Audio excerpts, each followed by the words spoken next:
Hey everybody, Jason Burmis here, and so clocking in at almost 3 hours, about 2 hours and 45 minutes, was the Houston Puppet Show.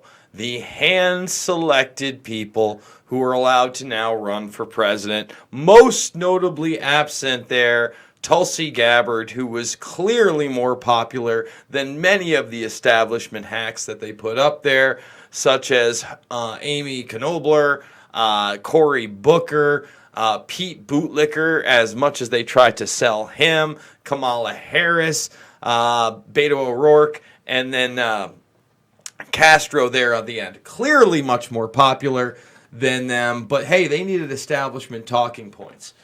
So, where do we begin with this thing? I guess we begin with the beginning. So what's the beginning of this thing? Everybody can stand united against Trump. And let me tell you, there was just so many moments of hackery and senility. For instance, there was a time where Joe Biden started ranting about social services and telling families to keep the record player on at night for the baby. The record player.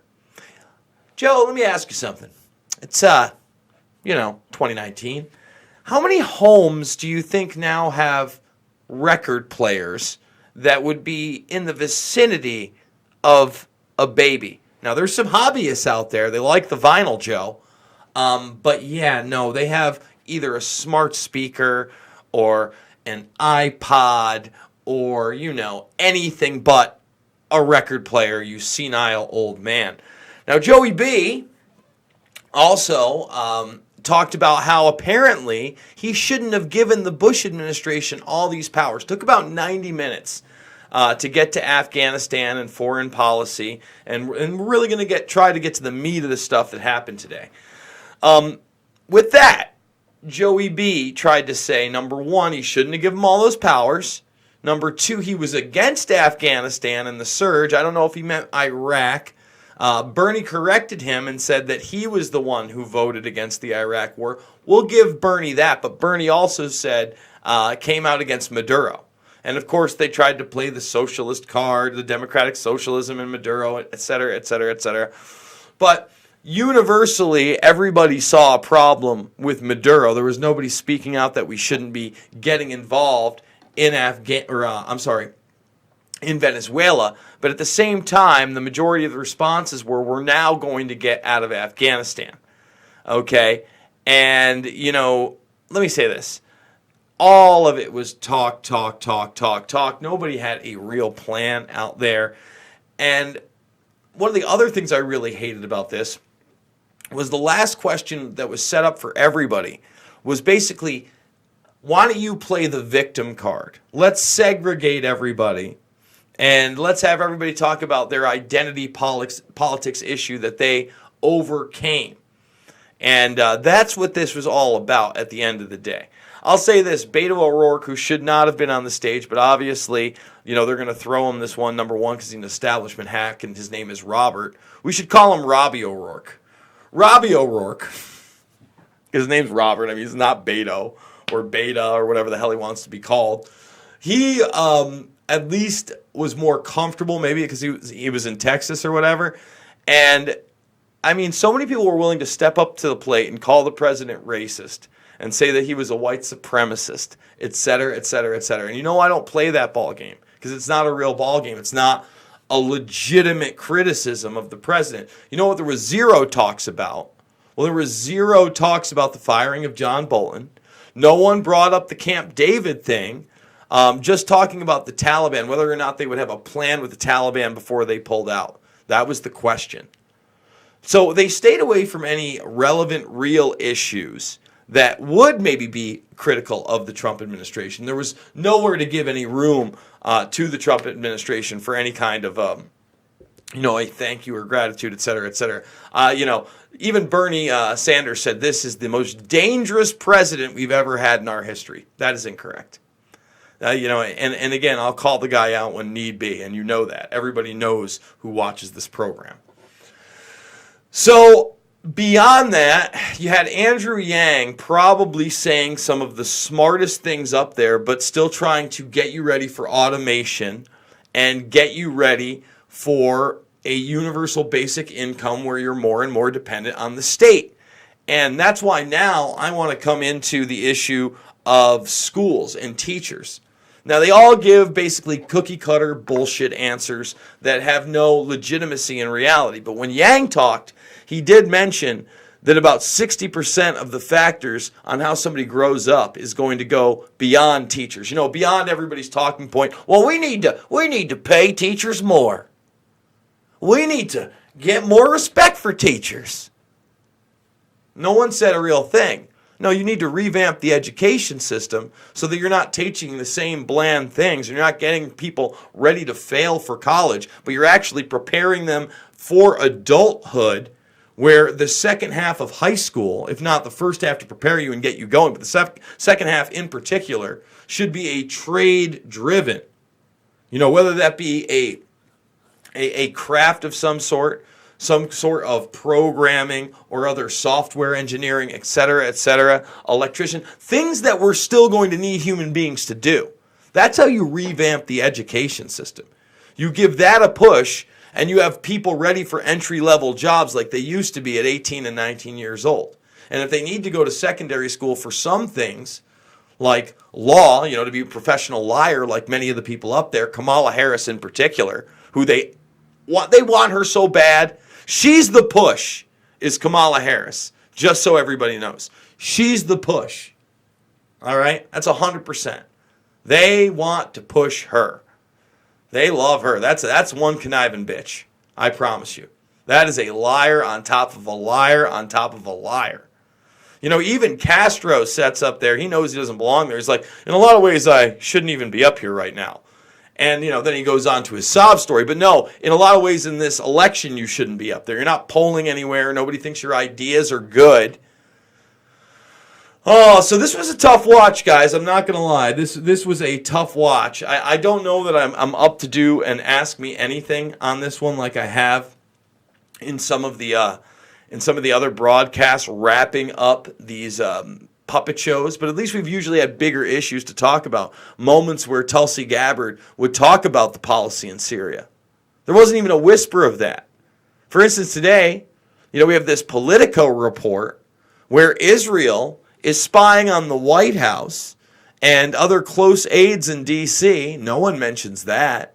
I mean, that's not even on the table. We can't say anything about that. That's mainstream media right now, to the point where Netanyahu's having to deny it. Can somebody explain to me why that isn't a story? Why that isn't important? I think it might be. Am I kooky to think that? I don't know. I don't know anymore.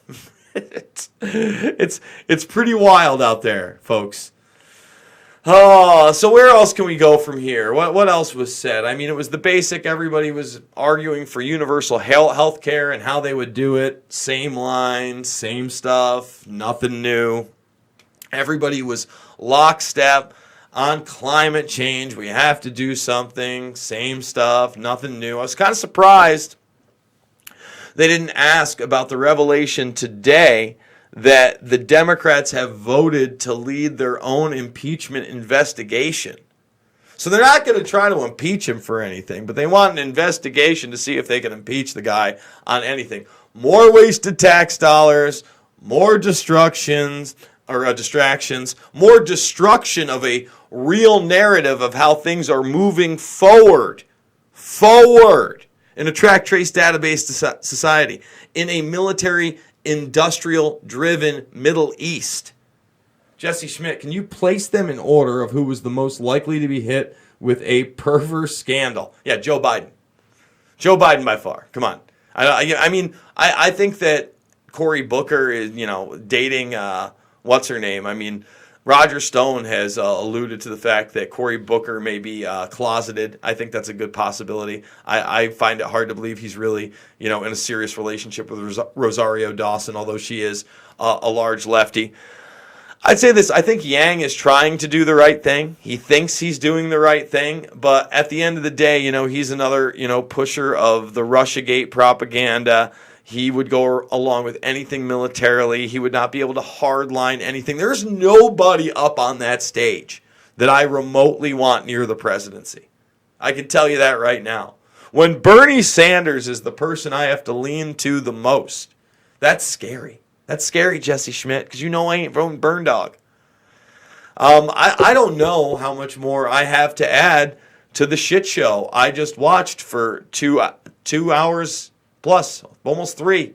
I mean, it was terrible, guys. I mean, Pete Bootlicker up there, they keep trying to prop him up. He's very well spoken. I feel like they distributed the time more evenly. Elizabeth Warren wasn't the wonder chosen she had been in the past. Now they have all the establishment candidates up there, and there's kind of a narrative that everybody's going to follow. Now there can be some back and forth kind of nitpicking. Castro and Biden had a little heat there. But like I said, Biden had real moments of senility, okay? Real moments of senility on camera. People are going to hop all over that.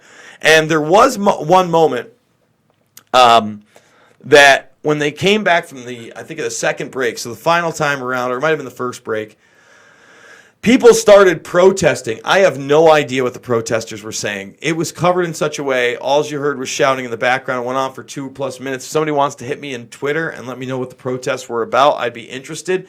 But another aspect to this, let's see if I can kind of scoot, boot, and boogie my way back through this. Let's mute it so we don't get any copyright strikes here. But the way they covered this was like a second-rate sporting event. There's Rahm Emanuel right there. But especially like when you get to this young lady right here, like when they had her, we're just going to mute it so you can kind of see it in the background. They're like, what issues are important to you? Oh, did she already talk to everybody? Sorry. Like, they literally got what issues, and they have 3 people, and they get it down to, like, student loans, gun control, like, as dumbed down nonsense as you could believe. I mean, they covered this. Oh, man, the whole thing kind of made me sick today, by the way, guys. I guess that went way, way, way back. I'd have to go, see what I mean? The coverage is just too much right here. We got this. It's so dumbed down. It's so celebritard-esque at this point. It's very hard for me to watch.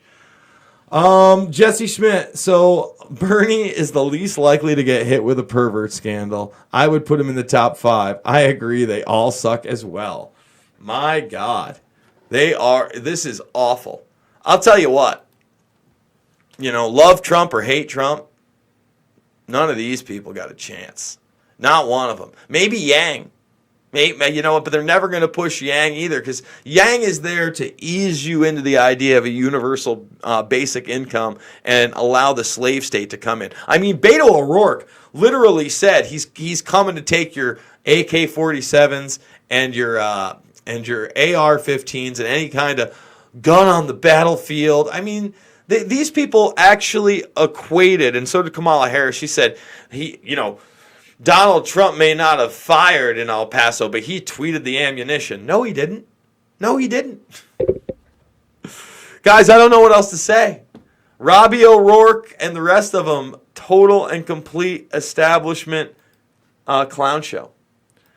So, guys, if you didn't know, I'm doing 3, 4, 5, 6, sometimes 7 videos a day. I actually think I'm going to do a video after this on the National Press Club and the fire commissioners that are calling for a new investigation into 9/11 following this video. Because you know what? That's news. That matters. That's something of substance. What I just watched for 2 hours and 45 minutes certainly was not. And if you didn't know, I am a documentary filmmaker. You can see all my films: Loose Change, Final Cut, Fabled Enemies, Invisible Empire, A New World Order Defined, and Shade, the motion picture, free on that channel in the documentaries playlist. And check it out, folks. We're doing a GoFundMe. That's how I'm supporting myself. That's how I'm doing these videos 7 days a week. We got about 6 or 7 days on this. I don't think we're going to double the money and actually hit the mark like we did last time. Last month, the last 2 months, but that's okay. We're pushing forward. We're almost at 34,000 subscribers, on the road to 40, on the road to 50, and hopefully on the road to 100,000 subscribers without YouTube taking me down. Jesse Schmidt, off topic. You think PewDiePie gets kicked off YouTube? They would be fools. Anybody with $100 million or $100 million, well, it's more than $100 million. I'll tell you what, they're making more than $1 per subscriber at the end of the day. That doesn't mean each subscriber is worth $1 either, Jesse.